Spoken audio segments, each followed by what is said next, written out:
Yeah, dude. Big Ted. I just Big posted. Ted. I just posted about a video about this actually. So like, not like this. Not as. Also, incidentally, is there somewhere that like people could read some of your words? Oh yeah, oliviajuliana.co. That's What? my yes, oliviajuliana.co. That is my Substack. It'll take you directly there. Oh, that's cool. I should probably do that. Oh damn. Anyway, that's great.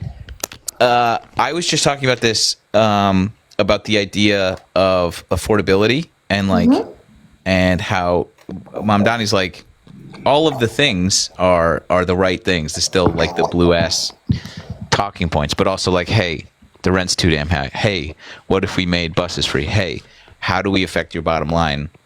But interestingly, a lot of candidates were like hitting on using green energy as a way to bring down costs. Yeah. And like the affordability and the rising cost of energy and using green energy to combat that, as opposed to, I made this point, amorphously just promising to have everyone's energy by a year in. And so far, that turns out to be false. And so like with a plan in place to lower, like, but energy is like a stand-in for anything else. Lowering the cost of this by Lowering the doing cost this. of this, 100%. Like for me right now, that's healthcare. I don't think I've been on here to talk to you since I had to re-enroll. Have I been on? Oh, listen to this fucking shit. Okay. So for those of you who have heard, I went through I got healthcare for the first time on my own. And my program, my plan is pretty expensive because there's specific medicine I have to get. So I have a plan that is built around the fact that I have to buy medicine that I don't want to pay a fuck ton of money for. Right. So my premium this year is $500 a month. I just re-enrolled for next year. Mind you, I don't get the ACA credits. I pay the full cost of my healthcare up front.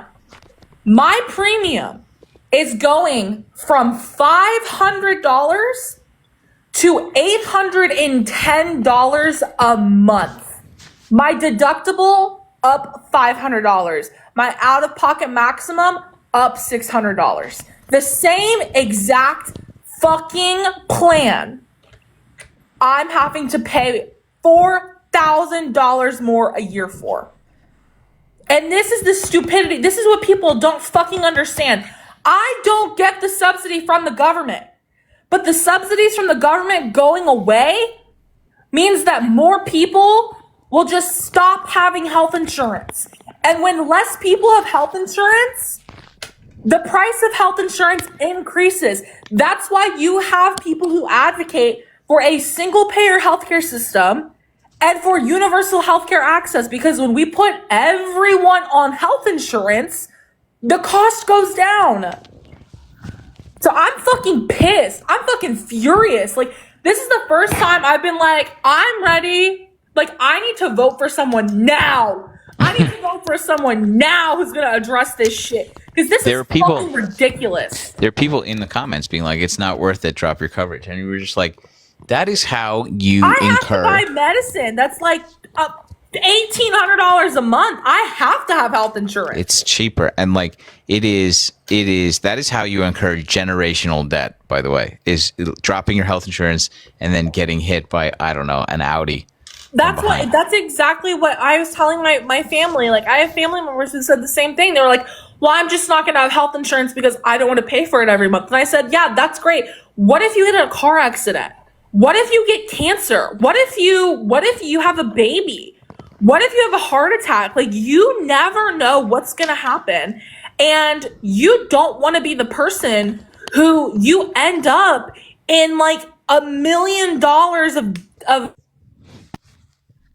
debt.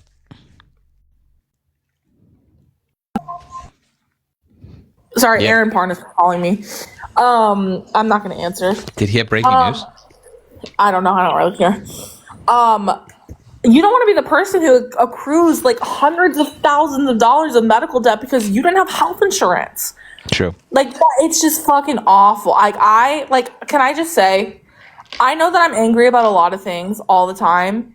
And I know that like I have a certain fire to me, but this is gonna sound really depressing. And I think and I'm writing about this later this week, but I think this is the first time that I've like genuinely sat and thought to myself, like, this is the kind of stuff that makes me not want to have kids.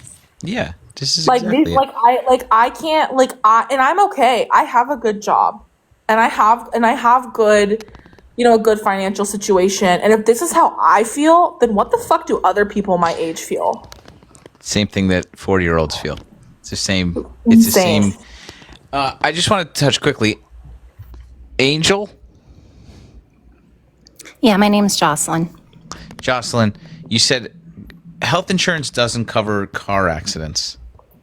No, it's either the person that hit you or your own insurance has to cover it. Your car insurance. Yes.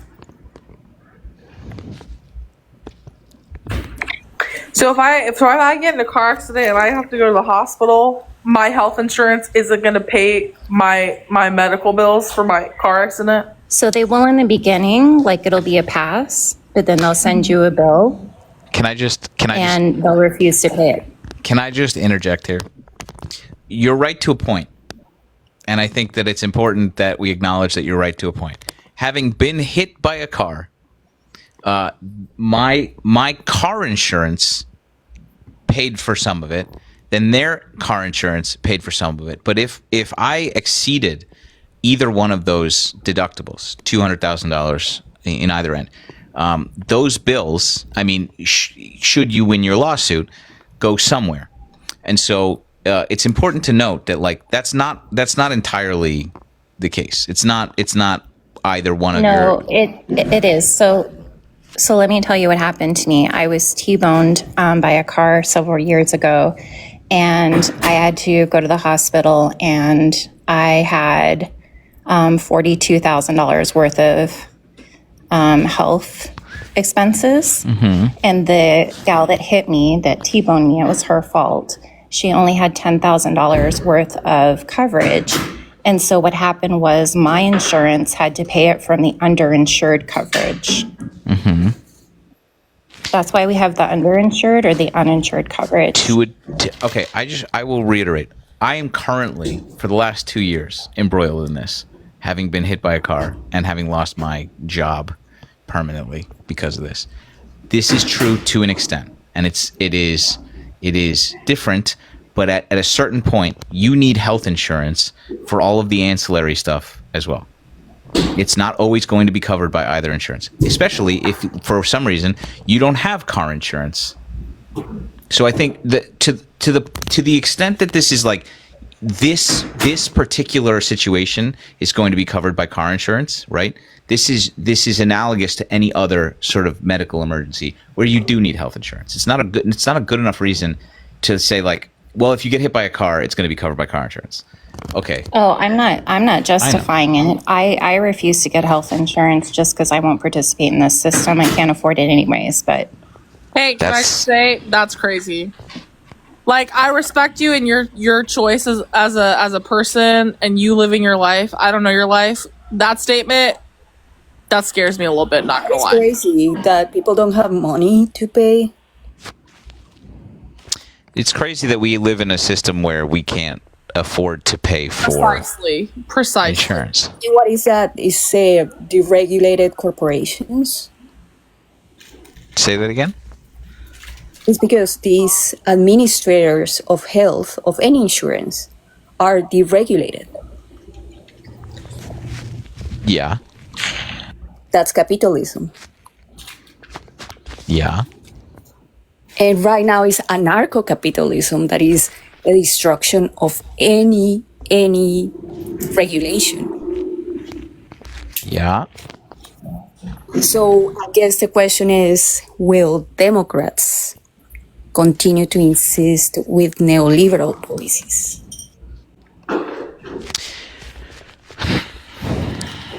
I would hope not. I would hope that we would follow in the footsteps of many other sort of industrialized countries who have figured out a single payer healthcare. and not, I want to believe that the incremental steps towards this goal means something. I think that like every time we take one step forward, we take 2 steps back because of the same people that want to hoard wealth and continue to like deregulate not just the healthcare market, but every other market, housing, stock. I think that like pulling regulations out of the transportation, all of that is bad. And so like it has resulted in a situation where whoever that was can't pay health insurance because they don't have enough money, and so they're willing to risk getting hurt or sick with going without like protection. And that's insane that we live in the richest country in the world and we can't provide that for our citizens. So I don't know. There have been Democrats that have been fighting fervently for what you and I are talking about, what Olivia is talking about, and I think that it's worth noting that at least. Yeah, but I mean, like, my problem with Democrats, and I've been a Democrat, I don't know if I can believe them anymore. My problem with them is that they somehow always cave, always give in, and always allow corporations to do whatever. I mean, like, I voted for Biden the last time to cancel student debt. And the best that he could do was give money, like $15,000 for people that had up to $85,000 in income. At that time, I'm just telling you, kind of like a story. I was making $200,000. That was a lot. It's been 2 years that I'm not making any money. I've been fired because of what is happening with AI. And AI continues to be deregulated. They're trying to build data centers to control and surveil everyone. So completely rogue and completely fascist. And no one in the left is pointing at these tech oligarchs that are sociopaths, that are completely regulated and are aiming to control every single aspect, including digital I don't ID think that's not and true. currency That's not true. and everything. And That's not true. There are Democrats, I still multiple- don't see any Democrat denouncing any Yeah, of but these. also did Biden? I'm sorry, but Biden did cancel a bunch of student debt. He did, and the Supreme Court blocked him from continuing through with it. He tried through multiple different avenues, and the Supreme Court blocked it.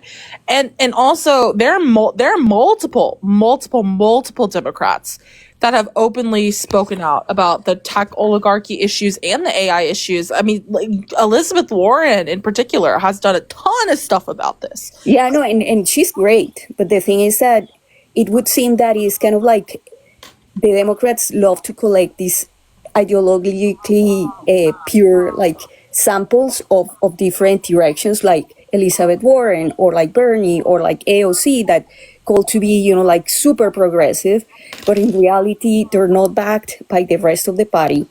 They are isolated and like called extremist when they're basically Not by the their party. majority of the base. So for me, the problem is that the Democrats insist in not representing the base. And that is a huge problem. They continue to aim to attract either the moderate Republicans and corporatists. I will say, I hear what you're saying. I think it's a pretty common criticism. I think that it's also, I think, a pretty valid criticism in some instances. But I also think that like we have to acknowledge that we don't. A lot of I think that acknowledging the constitutional blocks that have existed in like the way of progressive policies in the past have not only been at the hands of sort of like ineffectual Democrats. I think that like we can acknowledge Republican obstructionism in playing a role in not being able to further more progressive policies. I think that it is also in combination with Democrats' inability to like take big swings and do things that you're talking about. And I Yeah, I think mean, that like my fear is that even though if let's say because there is going to be a backlash from all the policies of this administration, of course, so it's going to swing back, and I hope this happens. I mean, like I really, really hope because we just saw of it a little course- bit in New York. yeah, exactly. So let's say that that's the future, and I would love to think that's the future for the rest of the country, right? Like being kind of idealistic.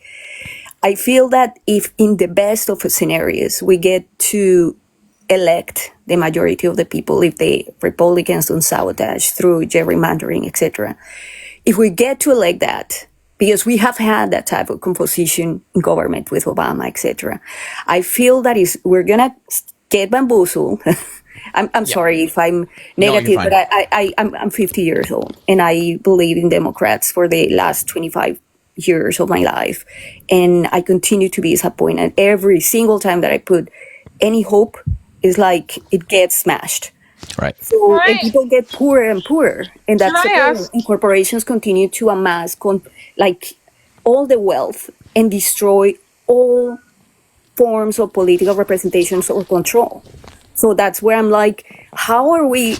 I mean, like I hate when Democrats come back and say you have to fight. It's like, what are you doing? Okay, can I ask if you Stand did you against vote? Elon Musk? Did you know? vote in the last? Like, did you vote in your Democratic primaries last year? Yes.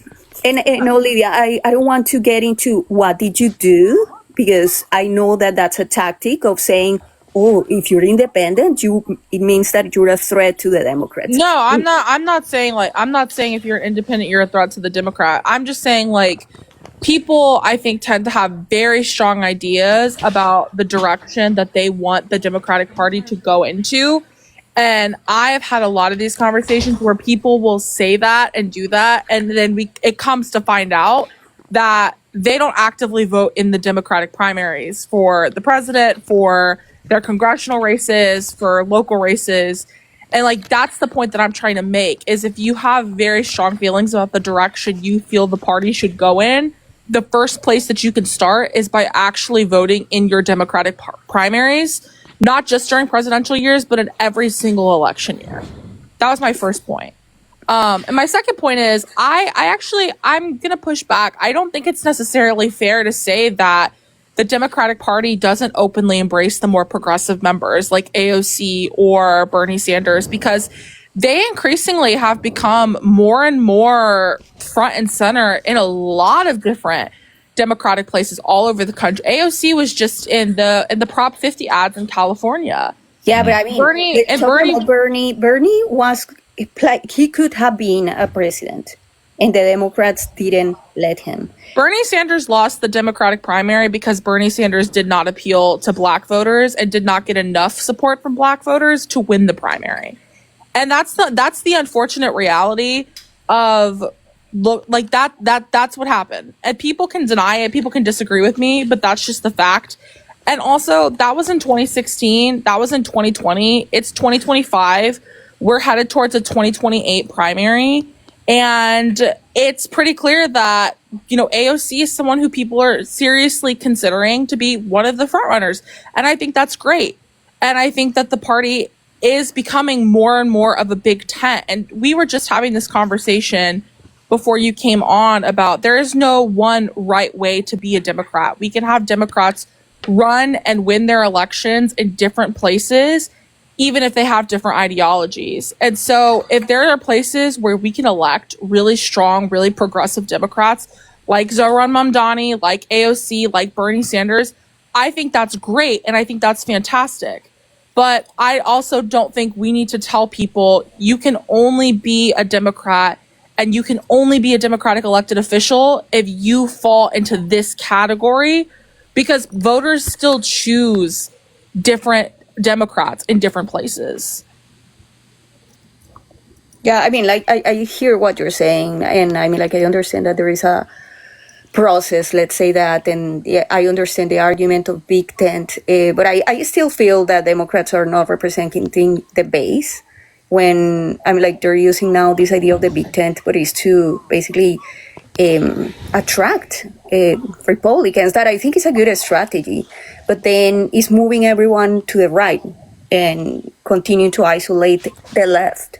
And I think that's the problem with the Democrats. It's like, then it should be called a different name. It should be called Republican Light. I don't disagree with you a little bit. I think, I don't know. I agree with the premise of the I'm anti. This is an issue that I have pretty frequently. Is I don't like it when progressives cherry pick how more moderate candidates can act in their districts, but I really fucking hate how a lot of those same moderates who are constantly complaining about how progressives do that to them were doing the same exact thing to Zohran Mamdani. Like, I think if you are going to say people know the communities that they're running in and we should trust them and trust the voters that elect them, then that has to be across the board. That has to be the case for progressives and center-left candidates and more moderate candidates. Of if their voters pick them and if that's who those communities want, it's not our place to tell those communities that they're wrong for picking someone who is on a different place on the spectrum of the Democratic Party. Yeah, I guess I agree. As in, I understand that there is a, let's say, variety in communities and whatever, whomever is elected. But let's use, for example, I don't know, Minneapolis. There were 2 Democrats, right? And then all the money was going to one of them, and we can understand who and why. And I'm not gonna go there. But then what that means is that they're astroturfing so much who is kind of like a finalist in these elections. Of course, the Mamdani is an exception where, you know, like all these millionaires putting money against him and trying to convince people that he's the wrong choice, and people, of course, chose him in spite of all the money. So I think for me, what is going to be interesting is to see in the next elections if all these Democrats that are astroturfed by millionaires are going to be the ones that people are going to be avoiding to elect. You know what I'm saying?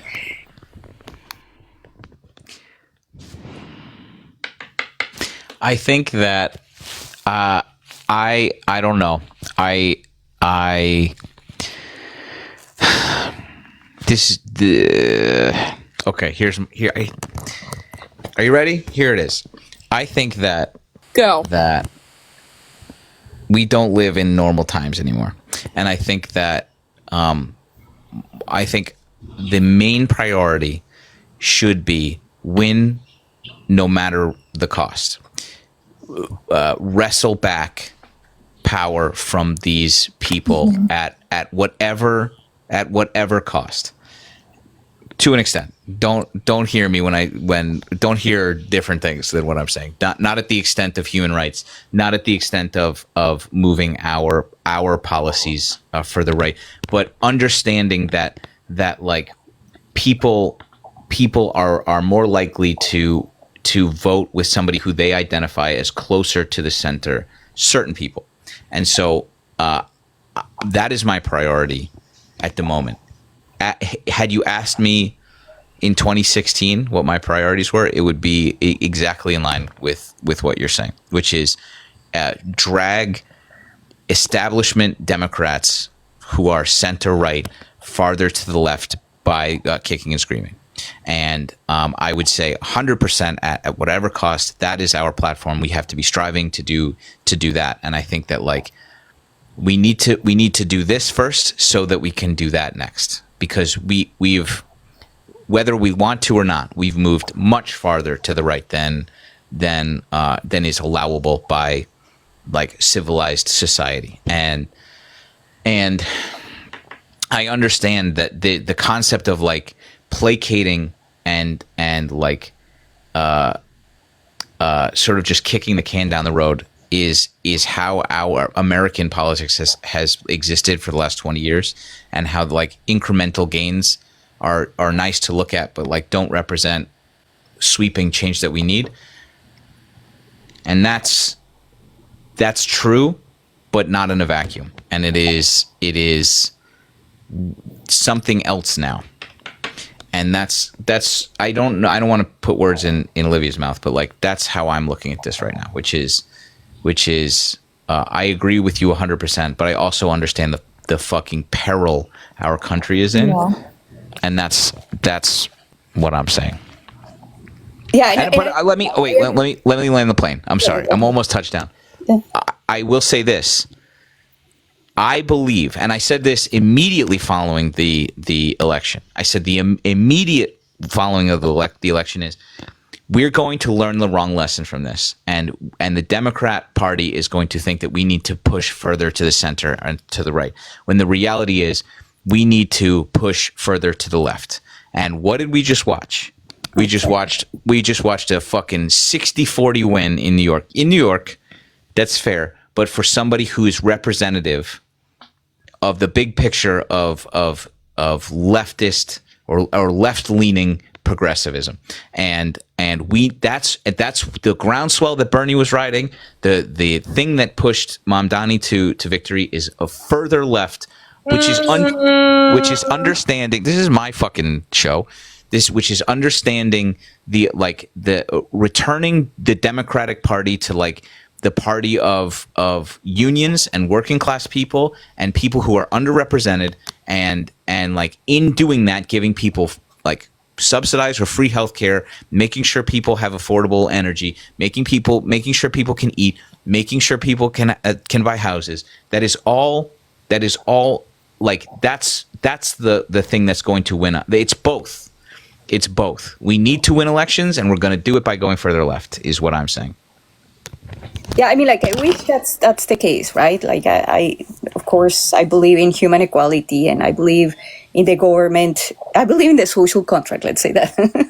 That's what I think this administration is breaking. Is destroying the social contract.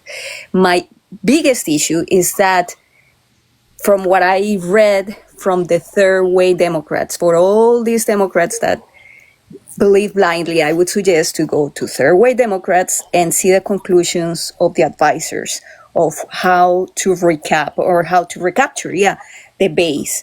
And I think it's so off. It's just so crazy, because it's basically saying stop kind of receiving money from small donors, because in that way they believe that they have some control on the agenda. And I'm like, what the fuck? So anyhow, sorry for the cursing, but then how dare you on this platform? It's crazy. And then for me, the biggest issues, let's say the biggest names, right? The Peter Thiels, the Elon Musks, like all these sociopaths, right? The Alex Karps, all these sociopaths, because I cannot call them any other way. These people have been given contracts in previous administrations. They have been amassing wealth by robbing the American taxpayers with the permission of the previous administration. Of course, right now they're in a rampage, and of course now they're, let's say, showing their true colors, let's say. But how are these people going to be still running things? Like how, like for me, that's like, how are we gonna bring all these demented sociopaths under control if the regulation is kind of like primordial to how things are run? If they're able to do what they're accusing small donors of doing, which is Olivia, I was saying that this is personally how I feel about this. I don't know, but you know that. I'm gonna let me land this plane. I think you may disagree with what I'm saying, but I'm gonna stand on business. This is not, the party does not have to move a certain direction. The candidates have to have the same focus through a localized lens. Zohran Mamdani won in New York by the margin he did. It was impressive, but he should have won. He ran a very different campaign, a much further left campaign than Abigail Spanberger ran in Virginia. And then Mikey Sherrill ran in New Jersey. But both Mikey Sherrill and Abigail Spanberger won their campaigns by double digits in places that were supposed to be single digit, very close elections. And I think that those three candidates won their elections for the same reason. And that was because all three of them had a relentless focus on affordability with a localized lens. Zohran Mamdani's, his targeting on affordability was about what? Freezing the rent, buses, universal childcare. Those are the issues that cost-wise were the most important to New York voters. Mikey Sherrill, she ran hers on affordability, and it was focused on lowering energy costs by declaring an energy emergency, because that is a huge crisis in New Jersey, and about lowering the cost of housing, because that's a huge crisis in New Jersey. Abigail Spanberger, it was lowering the cost of housing in Virginia and strengthening the availability of jobs to the federal workforce, which is a huge issue right now because of the government shutdown. So even though all three of them are at very different places ideologically in the Democratic Party, I wouldn't even argue that Spanberger and Mikey are centrist. I would argue that they're center left, which is left of the center. They all still won by impressive margins because they were focused on the same thing in a way that was relevant and understandable and energizing to their communities. And that was the point that I was trying to make, is there is no one right way to be a Democrat if that community is electing you because you're trying to accomplish things and get things done for them. Sure. I would say that there are similarities between all of those three glaring. I agree. I agree. But also, bird's eye view this thing also as we need somebody who can win in Pennsylvania, and we need somebody who can win in New Jersey, and we need somebody who can win in New York. And so, like, those things that you mentioned, yes, these three local candidates ran in these local communities, but also the things that they ran on are national issues: the price of housing, the price of energy, the price of food, the price of living the price of healthcare. These are national, and so like, though, like the right, this fucking hippopotamus ran on the idea that he was going to lower all these costs, and that's why he won, and then turned around and gave himself $1 trillion, and then but like those are progressive things. Though offering universal health care is a progressive policy. I think people making healthcare affordable for people is something that everyone is going to be on board for. And I think that, like, with that in mind, I think that the Democratic Party can refocus their energy further left a little bit. I think that we're not saying the same thing. I mean, absolutely. And I mean, like, the biggest issue that I have is the tone that I hear from some Democrats, where they seem to be lecturing people in how to interpret their own needs and their own preferences, when they seem to be completely denying what people want, that is socialism. I mean, like, I'm not saying that the entire country and that is going to win, etc. But let's say that there is people are curious, let's say that. But then the Democrats seem to be cutting that before it even happens. It's like, no, let's not even go there. It's like, why don't you even, I don't know, suggest one policy that people might like, We had, I mean, like, talking, I know that some people are saying, like, let's not talk about the past, but the whole new Green Deal or whatever, I don't know what happened to that. That completely disappeared into thin air. And of course, is going to be, the Republicans are going to be blamed. But this is the thing, I don't expect anything from Republicans ever, because they're a black hole. And I'm sorry, go ahead. So for me, the thing is, I don't want Democrats to be playing as reactionary or just tackling the consequences of the bad policies of the Republicans, but actually go further and regulate corporations. I don't know, let's just have term limits for the Supreme Court, and people should vote them in because they have a track record of actually helping people, instead of just, like, I don't know, like, I just feel that we're so stuck in doing things by the book. instead of thinking that these people don't do things by the book and they go further and they're destructive. Yeah. Friends, it's 1 o'clock in the morning and I'm in a different country. My girlfriend's going to go to sleep. So I think I'm going to also go to sleep. But this was a really good convo and I really appreciate, obviously, both of you. Both of yous.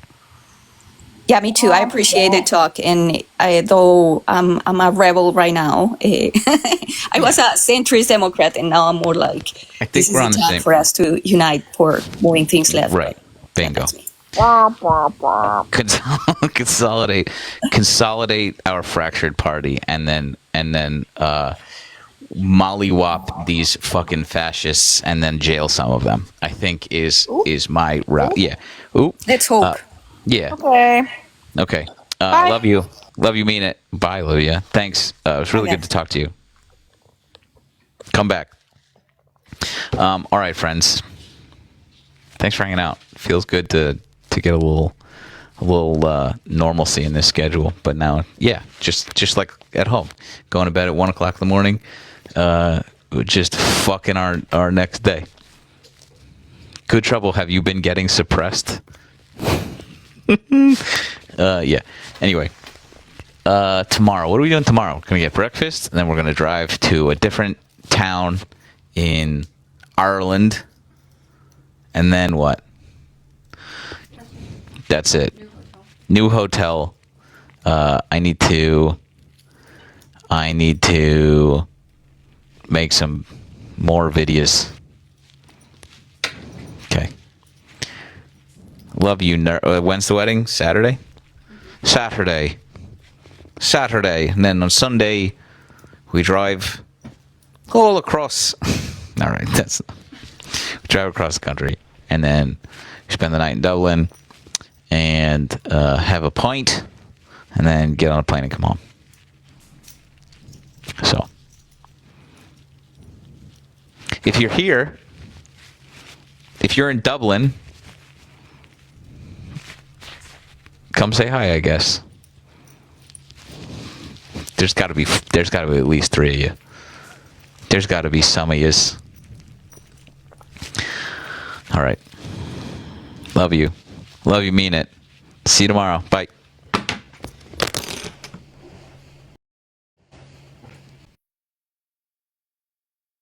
How was your night? It was good. It was fun.